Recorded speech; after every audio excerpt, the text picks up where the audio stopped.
When we see a mushroom popping up in the woods or sitting in the produce aisle, it's easy to assume we're looking at a complete, standalone organism, much like a carrot or a flower.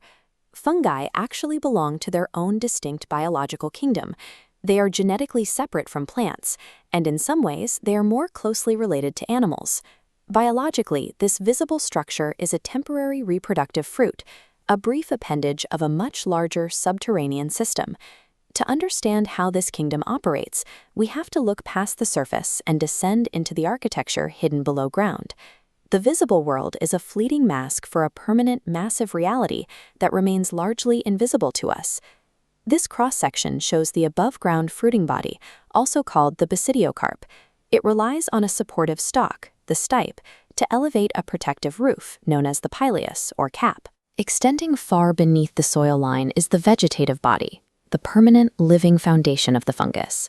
This underground empire is built from ultra-thin, microscopic threads called hyphae. When millions of these hyphae weave together, they form the mycelium.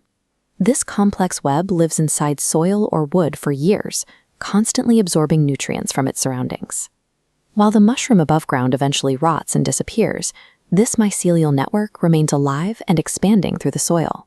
Looking underneath the cap, you'll find thin, blade-like structures known as gills or lamellae. A microscopic cross-section of a single gill reveals 3 distinct structural layers. The trauma forms a spongy central core of loose threads, while the subhymenium acts as a dense, transitional bridge to the surface. The outermost layer is the hymenium. This is the fertile factory where the next generation begins. Here, thin, sterile cells called periphyses provide a protective buffer for the larger, club-shaped reproductive engines known as basidia. At the peak of each basidium, 4 tiny prongs called sterigmata hold microscopic seeds known as basidiospores. Every millimeter of the mushroom's anatomy is engineered to manufacture and protect these specific spores. A mature mushroom releases millions of spores into the air, relying on the wind to carry them to new territory. When a spore lands in a damp environment, it germinates into a primary hypha containing just one nucleus. For the fungus to develop, 2 compatible hyphal threads must find each other and merge through a process called plasmogamy. This fusion creates a secondary network, or dikaryotic mycelium. With 2 nuclei in every cell, this network can aggressively spread and consume decaying matter. Rain or high humidity triggers this network to push up concentrated pins, which rapidly inflate into mature mushrooms. Inside the new mushroom's gills, the 2 nuclei finally fuse and then divide, generating a fresh batch of spores.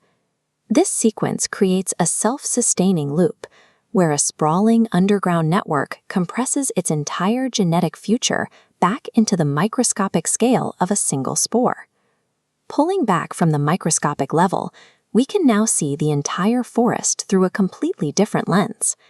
The mushrooms scattered across the floor are fleeting indicators of a vast, hidden empire.